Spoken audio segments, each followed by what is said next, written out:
Bom, antes de adentrarmos a profundo para destrinçarmos quais são as fontes do direito internacional privado, é necessário que pontuamos que a fonte é onde surge o embaseamento do saber jurídico. E as fontes do direito internacional privado, elas são subclassificadas em duas: fontes materiais e fontes formais.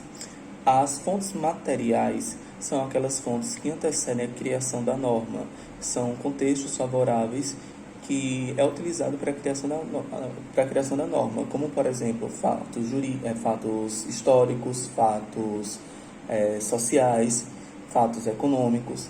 E já as fontes formais são aquelas fontes que são criadas perante o poder legislativo, tais como as leis e os tratados. E também a Constituição ela pode ser considerada como uma fonte formal. Ainda há outra subclassificação de fontes do direito, que são as fontes internas e as fontes externas. As fontes externas são aquelas que são criadas com a participação de 2 ou mais países, exemplo dos tratados.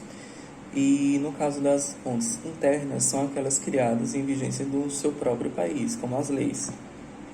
É importante pontuarmos também que a classificação de importância de cada norma jurídica, de cada fonte do direito, vai de acordo com o sistema jurídico adotado no país.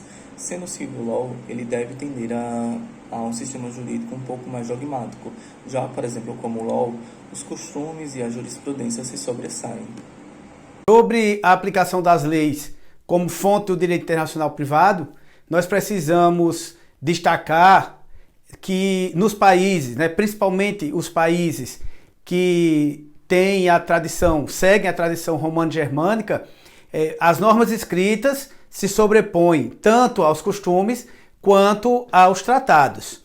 Aqui no Brasil, por exemplo, a nossa Constituição ela traz apenas alguns aspectos genéricos, como a cooperação entre os povos para desenvolvimento, para progresso da humanidade, e também ela traz em seu artigo 5º uma citação sobre sucessão de bens de estrangeiros.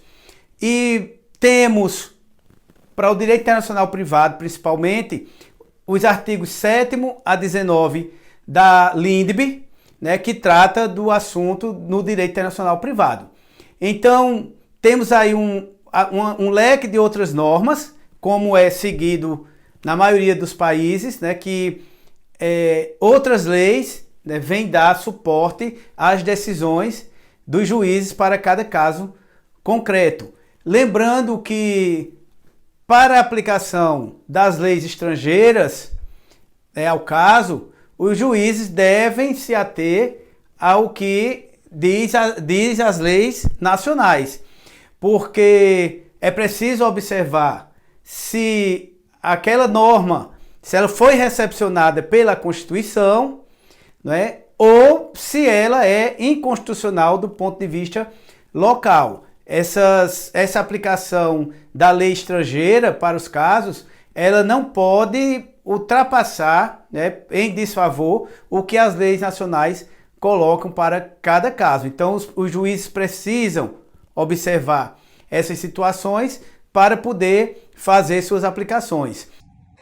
Os tratados, eles são uma fonte de direito no sentido da normatividade e ele se reveste de todos os requisitos intrínsecos e extrínsecos que são exigidos pelo direito interno do país onde tem que ser aplicado. Sobre a matéria dos tratados, interessa apenas a eficácia interna, destes acordos internacionais, já que os seus efeitos eles pairam sobre as relações jurídicas de direito internacional privado. Em matéria de nacionalidade, os tratados eles são voltados para conflito de nacionalidade. Tem por objetivo evitar aqueles desvantajosos da dupla nacionalidade. É um acordo internacional que é celebrado por escrito entre os estados regidos pelo direito internacional. Cada país ele regula a incorporação do tratado internacional ao sistema jurídico interno e sua ordem hierárquica dentro do sistema. É importante destacar o Tratado de Lima, aquele que garante a igualdade dos estrangeiros perante o direito civil, que possuam os nacionais e ajustem o critério da lei da nacionalidade das pessoas para decidir os quesitos de estados e da capacidade jurídica. Já o Tratado de Montevidéu ele é voltado para o sistema de domicílio. Quando lembramos de doutrina, precisamos nos atentar que a doutrina está classificada na categoria de fonte interna do direito internacional privado. A doutrina, ela sempre vai trazer um auxílio jurídico para determinados conflitos, determinadas resoluções de problemas. E ela é utilizada justamente quando nem as leis e nem os tratados conseguem ter a força necessária para a resolução daqueles conflitos, não é? A doutrina sempre vai estar presente como fonte confiável. A doutrina não tem o poder de criar normas, nem ditar obrigações, ou criar obrigações, mas ela sempre vai estar auxiliando a norma jurídica para resolução de conflitos, né?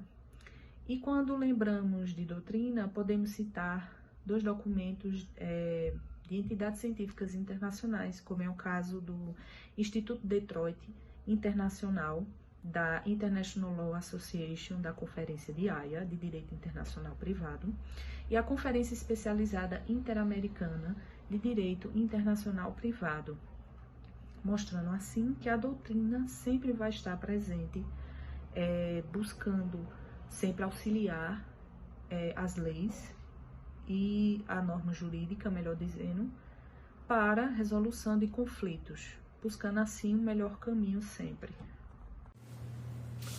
Com relação à jurisprudência como fonte do direito internacional privado, é importante saber que ela ocorre quando há ausência de costumes e normas internas que regulem as relações entre os Estados.